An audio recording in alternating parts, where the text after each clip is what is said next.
7 days a week, 10 a.m. Eastern, no days off. I just love talking football with you at home, and I love talking football with my next guest. He is formerly of the Sporting News, Pro Football Weekly, the Sports Exchange with our good friend Frank Cooney. I see him doing some stuff over at Hall of Football now as well. Of course, a host on Sirius XM Radio, a Pro Football Hall of Fame writer, now covering the beat for the Cardinals Newswire over at cardswire.com. Of course, 50 years covering the NFL and NFL draft. He's actually a pioneer and paved the way for Mel Kiper Jr., and he joins us now like he does each and every Wednesday here on the All Access Football Show. Howard Balzer dropping some H-bombs. How we doing, Howard? I'm doing great, Glad you found that picture of you and me. I noticed it last week. Came up. It's only up there for about a second. I was trying to figure out where that photo was taken. It looked like there was mountains in the background. So that was after the mayhem of one of the Pro Football Hall of Fame inductions, I believe. We caught up with you somewhere in front of the museum, I believe. Whatever it was, but doing good. Here we are already. You know, the one thing I always say about the NFL season, Rick, is that we all just can't wait for it to start. And obviously, calendar-wise, aside from games, but calendar-wise, the NFL has the shortest regular season in all of major sports, only a little over 4 months, when the other seasons drag on interminably for like 6 months. So we all wait for it to come. And I always say that once it starts and it's here, we'll be snapping our fingers in about 6 weeks and say, oh my goodness, this season's almost half over. I mean, it just flies by, just like those decades do. You know, yeah. You mentioned your 2 decades. I'm completing my 5th decade covering pro football. And it always reminds me, I always like to repeat this, it always reminds me of the famous philosophical words of Warren Sapp, of all people, who in Canton, gosh, I don't remember how long ago this was, maybe 5-8 years ago, doing an interview with him. And he had been enshrined in the Hall of Fame about 7 years before that. And I mentioned that to him. I said, man, it just shows that time flies, doesn't it? And he leaned back and crossed his arms and he said, well, I've always said this, Howard. He said, days drag, years fly, and decades zoom. And we laughed when he said that, but then when you sit back and think of it, he said, he's absolutely 100% right. And I mentioned that many times because those words of wisdom from Warren Sapp have always stuck with me. And it just shows. I mean, heck, your 2 decade, like I said, it's pretty amazing. But here we are talking about stuff. We don't have a lot of time to talk about the stuff we want to talk about, stuff that we want to talk about. So let's get to it. No, I love it. And actually, I started off at the Sports Exchange with you about 20 years ago. And here we are now, still chopping it up and breaking it down. And, Howard, I got to start off real quick. That one photo there of you holding Lindy's, I've done 33 of those. 33 years of doing Lindy's Pro Football Magazine. So there's another example. But and I'm so grateful to be a part of that because it's one of the few, if not the last, publication still standing. When you go over to the Barnes and Nobles and bookstores, you can still get your hands on the Lindy's magazine, and Howard spearheads it all. So that's a must read publication. And one of my favorite pastimes is reading it out here on the Jersey Shore during the summer and catching up on the entire offseason. And it's funny when you put it this way because it feels like the NFL is all year round. It's just never ending. And they've done a great job with that. And I'm pretty sure I can bank on you being a football purist just like I am. And this Tom Brady rule just really annoys the heck out of me. I mean, how is this not a competitive advantage? Like, I know the NFL is trying to save face with this press release. Hey, yesterday he's allowed to sit in the coach's booth, but he's prohibited from going to the team facility for practices or production meetings. However, they fail to mention that he is allowed to take part remotely or at team hotels. Now they're going to face Brady's on the call for the Cowboys versus Bears week 3 matchup. I mentioned this yesterday, and Las Vegas is going to play the Bears in week 4. Like, how is this not a competitive advantage? It's as blatant as it could be. And I'm sure there's some who say, well, it's not that big a deal and all that, but it's just the look. the look of it is just awful, and how the NFL can allow this to happen. I think that what we're going to we might not start hearing it, because I think owners are going to be a little reluctant to speak out and things like that. But among themselves, and the NFL has several meetings during the year, league meetings, and they have one coming up. I'm not sure the exact date, but they have one coming up next month in October. And you can rest assured that that's going to be a topic of discussion among the owners, along with probably some owners even talking to each other now, saying, how can we let this exist, where a guy who works the booth of the number one booth on Fox, and yet have him sitting in the booth and with the headsets and talking with coaches and whatever it might be, and the intel that he can learn that could potentially help his team. I mean, it's just a blatant conflict of interest, and it's hard for me to believe that. And I don't know what they can do during the season now. They could always do what they want, because the NFL, we know, does whatever they want and changes the rules as they go along. But I can't imagine that this situation is going to remain the same as it is now in 2026. So something will change. I guess I shouldn't say I'll be shocked if nothing does, but it seems incredible that the league is going to allow this to continue much longer. Yeah, I mean, it clearly gives them an edge, and maybe owners have been reluctant. Like, if you're not cheating, you're not trying, and maybe there's some other rules being broken by other owners, so maybe they don't want to speak up too much, because then they start looking around and seeing what they're doing. But man, oh man, like, it just annoys the heck out of me, because I said yesterday, here's a guy who can have his cake and eat it too. Like, we talk about, he's making calls on draft picks. He's talking to Chip Kelly 3 times a week. He's in the coach's booth.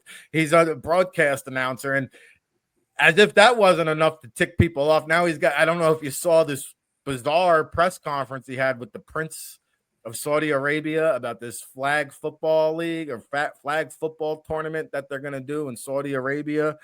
But the NFL came out and said, according to Pro Football Talk, this is not a league initiative. Right. NFL teams will be on a case-by-case basis if they're going to allow players to participate in this. And every NFL contract, NFL players are prohibited from playing elsewhere, and teams can actually get a court mandate if they want to really prevent players from doing this. But Jerry Jones already is saying, hey, CeeDee Lamb, go have at it. Other teams, not so much. 49ers and Eagles said they're looking into it. PFT reached out to a handful of teams. The Jets had no comment. The Dolphins had no comment. The Bills and Browns did not respond. But, I mean, Christian McCaffrey, Sauce Gardner, Myles Garrett. The Raiders have 2 players, Brock Bowers and Max Crosby, and then Tyreek Hill, as if he's not irked enough people down there in Miami. But what do you make of this Saudi Arabia flag football tournament? I mean, it's like, who was it? Rosanna once said on Saturday Night Live, it's always something, right? Well, there's always something. And obviously that keeps us all engaged and keeps us all talking about it and all that. But something like this, that, like you said, it's one thing if the NFL was going to be behind it. And, we still have all the stuff that, everyone's wondering what's going to happen in the Olympics in a few years, because there's going to be flag football there. And are the teams going to allow their guys to play in that when that occurs right around the time of training camps and all those things? So it just makes you shake your head. It really does, Rick.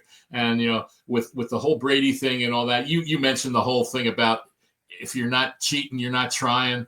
But it's one thing if that's kind of, quote, in the cloak of secrecy, right? But when you're doing it right out in the open, in plain sight, it's just mind-boggling. It's almost as if you do it in plain sight, that that's okay, right? No, it's not okay. And it'll be very interesting to see where these things go. And I mean, what else is Tom Brady going to get involved in? I mean, doesn't he have enough on his plate? Well, I guess not. Let's promote a flag football tournament in Saudi Arabia. I mean, who knows? We'll combine with Live Golf, right? And have a golf tournament at the same time. Who knows? Who knows where this might go? I think he's still trailing Giselle in the earnings category, so maybe he's trying to make up for lost time. But I remember Was it Robert Edwards, the Dolphins running back, when they had that flag football thing on the beach? It was with the Patriots, but yeah, I think it was Robert Edwards where it was some flag deal at the Pro Bowl, I believe. Or no, I think it was beach volleyball. I believe. Yeah, it was something beach, flag football, beach volleyball, but it ruined his career. It was over after that. Totally did. Totally. Now, granted, a lot of things can happen to players in different situations. We always hear these off-season injuries, and you always wonder, how did it happen? I mean, what's really interesting is, just as an aside, is the Cardinals now, I know we'll get to them in a moment, they're having all kinds of injuries at the cornerback position. But one of them is Sean Murphy-Bunting, who in the offseason, prior to the draft, hurt his knee bad enough that he's going to be out for the year, and the Cardinals put him on that reserve non-football injury list. And yet this happened months ago, and no information has come out of how it happened. Because when it's non-football injury, it means it happened away from the facility. Was it working out? Was it some accident? Who knows? We have no idea what happened that caused this season-ending injury. And so, but, so things can happen a lot of times. But you don't want it to be, and granted, flag foot, guys run around, sometimes they play basketball in the offseason and all those things. So you'd hope that nothing could, but anything can happen anywhere at any time. And the worst look for the league and a team would be that one of their guys gets injured in one of these games, and all of a sudden it threatens his availability for the regular season. Yeah, it's a very distinct possibility, as a matter of fact. So I'll be curious to see which players are allowed, which players are not allowed. Let's talk about the QB infirmary report, because the NFL quarterbacks are going down like dominoes, from JJ McCarthy to Brock Purdy and Joe Burrow. Now Jaden Daniels is questionable all of a sudden. A lot of moving and shaking with this QB carousel in the NFL. Just goes to show, I've always believed the most important position in football is the starting quarterback, and the second most important position in football is the backup quarterback. Do you agree or disagree? Absolutely, 100%. And what ends up happening is teams get caught in that they're paying their number one guy so much money, and then they're paying other guys on the roster, and they have to manage the cap and figure, well, how much can we pay that backup quarterback? But most of them you can get. And it's always funny, Rick, how it's gotten to the point where now if you have a backup quarterback and he's making between, let's say, $5 and $7 million a year, you're saying, oh, that's a bargain. Yeah. That's a bargain. But yeah, it's very important. And here's the Vikings that made the decision that we're going to move on from Sam Darnold because we love what we believe J.J. McCarthy can do, right? But then they virtually don't care about the backup situation until just only a few weeks ago, they signed Carson Wentz, who had done nothing football-wise in the entire offseason. And now all of a sudden, he's thrust into being a starting quarterback. So do something earlier. Do something earlier. I mean, it's interesting. The Cardinals had interest a couple of years ago in Jacoby Brissett to be the backup to Kyler Murray, who was going to miss the first half of the season because of the torn ACL. They did have Colt McCoy, but McCoy had a bad elbow, and they knew that was going to be an issue all throughout the offseason. In fact, I recall even in OTAs, they would do drills. He'd take a snap and just drop back and wouldn't even throw the ball because he was on a throwing program. So they knew that they weren't protected there. And then all of a sudden, like a week or 2 weeks before the season starts, they cut Colt McCoy and signed Joshua Dobbs. And he came in and was forced to start a game within like a week and a half of being there. And so this year, the Cardinals made the smart move of signing Jacoby Brissett. So, yeah, it's an incredibly important position. And it's really amazing with the 49ers with their injury situation. Here they thought finally after – they moved on from Jimmy Garoppolo because he kept getting injured, right? Then they drafted Trey Lance, probably too early. They should have drafted Mac Jones then, most likely. But, hey, that's water under the bridge. Yeah. And so then when Garoppolo gets hurt, they play Trey Lance on 2 different occasions, and he gets hurt. And that forces him to go to Purdy, who now is hurt now. And let's recall when he got injured in the NFC Championship game, few seasons ago, which just basically destroyed the 49ers' chances of moving on. And so, now he's not playing. Joe Burrow is now 3 major injuries in 6 seasons. And so, we'll see what Browning can do for the long haul. But you're 100% right. It's so important to have, that backup. But the real problem is if all of a sudden now that backup gets hurt and you're really grasping straws. But they're already talking in Minnesota that the undrafted free agent this year, Max Brosmer, there's a name I'm sure all NFL fans know, right? He's going to be the backup quarterback this week. And who knows? He might end up playing. He might end up sooner than later, depending on how long McCarthy is out. But, you start to wonder about McCarthy. Knee injury last year, loses the whole season. High ankle sprain now, who knows how many weeks that's going to keep him out. And, hey, guys get hurt in the NFL. We know it happens all the time. But if it happens to your quarterback, you're in a very difficult, obviously, situation. Yeah, no, very valid points. And I think Minnesota may have just signed Desmond Ridder off the scrap heap. So that's what's hanging out around the league. I mean, we know who he is. Howard Balzer here, RIc Serritella, the All Access Football Show. Of course, Howard's covering the beat for the Arizona Cardinals there at cardswire.com. And we talked about it on last week's show. First 2 games of the season, they couldn't have drawn the straws any better between the Saints and the Panthers. Cardinals taking care of business once again. However, Carolina did sneak it in the end and make it appear to be closer than what it really was. What were your key takeaways? Well, it didn't appear to be, because after they covered a strange onside kick that bounced off the leg of Mac Wilson Sr., their inside linebacker, who was just moving. He was just moving to try to block one of the guys who was going to try to recover the kick, and the ball bounced off his leg. The Panthers recovered, and they had the ball with with about 1:55 to go, and only down 5 points after they'd moved down the field on 3 straight drives and had three possessions, Rick, where they ran 40 plays total, 40 plays, and so it was close. It got down to the wire. And, we always hear, the thing I always love, we always hear, well, the team has to learn to finish. Well, is there a book there? I don't think there's a book on my shelf behind me or a book in your, is there a book where you can open it up and says, and here's how you finish? No, it's something you have to be able to do. There's no learning process to it. It's somebody making a play at the right time to help you win, or not making those bad plays that help you lose, whether it's an interception, whether it's a penalty that pushes you back on whatever. I mean, the Cardinals had at least, after they went ahead 27-3, almost halfway through the third quarter, they had numerous, plays on offense and defense where they basically could have closed out the game, and they weren't able to do that. I mean, heck, they gave up a first down on, I think it was the last touchdown drive for the Panthers on 4th and 16.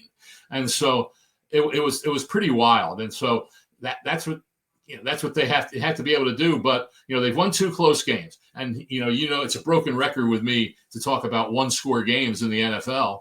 Cardinals were 3-5 of them last year. Now they're 2-0. But here's an interesting point. We heard all year about the 49ers with the whole strength of schedule thing. Oh, they have the easiest schedule in the NFL. Well, the truth is the NFC West, the teams, most of them had one of the, quote, easier schedules. And one of the reasons was because every team in the NFC West this year has 8 games against the NFC South and the AFC South. 2 arguably of the worst divisions in the NFL.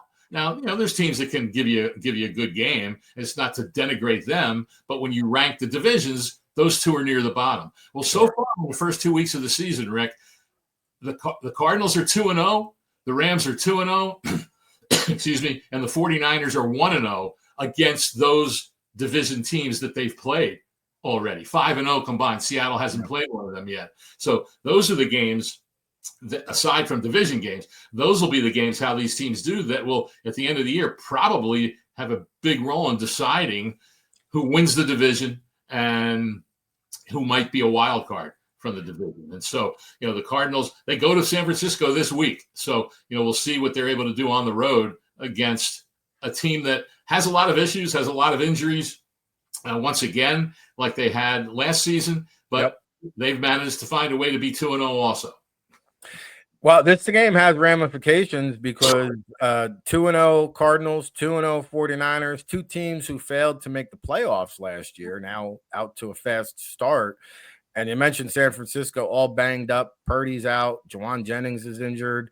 I think Trent Williams is nursing injuries. So in San Francisco here, do you have a feeling in terms of how this game will be decided?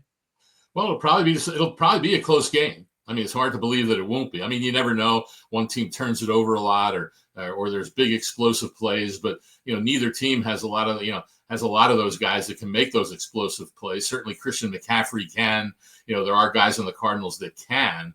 But I would expect it to be a close game. I mean, last year, the Cardinals' road win in San Francisco was what fueled. They had gotten off to not a real great start. They went to San Francisco with a new kicker because Matt Prater had injured his knee, and they brought in Chad Ryland, who had had a poor rookie season the year before with the Patriots, and then was cut by the Patriots. At the end of training camp, and he comes in as the new kicker and kicks the winning field goal. It might have been as time expired, but it was in the last few seconds that gave the Cardinals the win over the 49ers. That was in week 5 last year. So now we're in week 3. Certainly the Cardinals have confidence that they can go in there, and they'll give them a good game. I don't think there's any doubt about it. But it'll probably come down to the fourth quarter. That's what happens in the NFL. Not to dwell on those one-score games, but so far, Rick, here's a little number for you and all your listeners, the legion of listeners out there to All Access Football. 32 games played so far, obviously. 20 have been one-score games. 9 of those 20 have been decided by a field goal or fewer. And there's been another 4 games outside that 20 that were one-score games at some point in the fourth quarter, but turned out to have margins of victory of more than 1 scores. So again, that just talks about how important winning those close games is. I mean, hey, look at the Chiefs. The Chiefs entered this season having won 17 consecutive one-score games. 17. That's phenomenal. It's unbelievable. Now, here they are 0-2 in one-score games. And so that's bringing them back to the pack in the AFC West, where you have the Chargers now 2-0, the Broncos, a weird loss to the Colts. But, hey, those things happen in the NFL. But that's a very competitive division. And I think that one's not – I don't believe that one's going to be a runaway for the Chiefs. It's been a lot of years in that division. Oh, yeah. It's going to be both in the NFC and AFC wide open.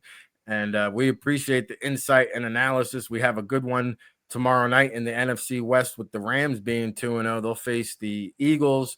Wanted to just get a quick prediction from you on the way out the door here. Well, I think that game's on the weekend. Is it on the weekend? Okay. Oh, yeah, right. The Bills and Dolphins are Thursday night. We were going to talk about that, but we can only cover so much on the – Exactly. Right now, the Dolphins have 14 players on injured reserve. I mean, no one talks about that when they talk about teams. Oh, it's the head coach, get rid of him, fire him, whatever it might be. Second most in the league at this point. But, yeah, that Eagles-Rams matchup, I mean, heck, last year – the Rams took them down to the wire as you'll recall, in the snow. What's that? In the snow. Yeah, a cold, snowy day, and the Rams took them down to the wire. It's always interesting to me when a team wins the Super Bowl, and if they do it in convincing fashion, everybody thinks, well, all of their games were like that. Well, not so much. Not so much. And the Eagles survived that game, and obviously it catapulted them to a championship. So I think right now the Eagles are the better team, but the Rams, they just, they find ways to win. Although again, 2 of the wins are against those teams in those, not so good divisions, and they've been challenged in those games. So you have to like the Eagles. They're one of the best in the league, but we all know the old proverbial on any given Sunday, anything can happen. And certainly the Rams are capable of giving you a good game, and I'm pretty sure they will. Yeah, the Chiefs and Eagles game was a slobber knocker last week. Wasn't pretty, and you mentioned late game lead changes. I was tuned into that Cowboys-Giants game. They had 6 fourth quarter lead changes, tied for the most in the history of the National Football League. Hey, Howard, we appreciate the time. Give the listening audience at home a little sneak peek preview what you have on tap over at cardswire.com.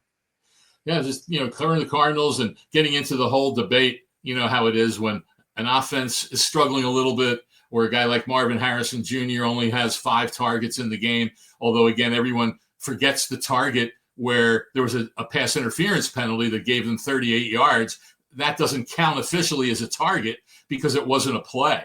But it was a target because they threw it to him and they got 38 yards on it. So I'm going to be diving into that a little bit because you know how the masses are. My wife always tells me, stay off social media. Why do you read all this stuff, that get puts out there? I know one of the Dolphins players this week said he called social media, a rat poison, infestation of rat poison. And so, but when this offense doesn't work, it's always the quarterback or the play caller, as if everyone knows on any play what the call was, what the progressions were, what they were supposed to be, how you were taken out of them because of a pass rush. All those things enter into everything that happens. But hey, if you're on social media, say the offensive coordinator should be fired. Well, there's going to be a lot of chatter. There's going to be a lot of chatter this week, and we're out of time, but I love talking football. Again, we appreciate the time. Make sure you go follow him at cardswire.com. Of course, Balzer over on the X platform, and always bring in the insight and analysis that you need to know. Howard, we'll do it again next week, my man. Sounds good. Balzer 721. Don't forget those key numbers. That's my birthday. Balzer 721. There he goes out the door.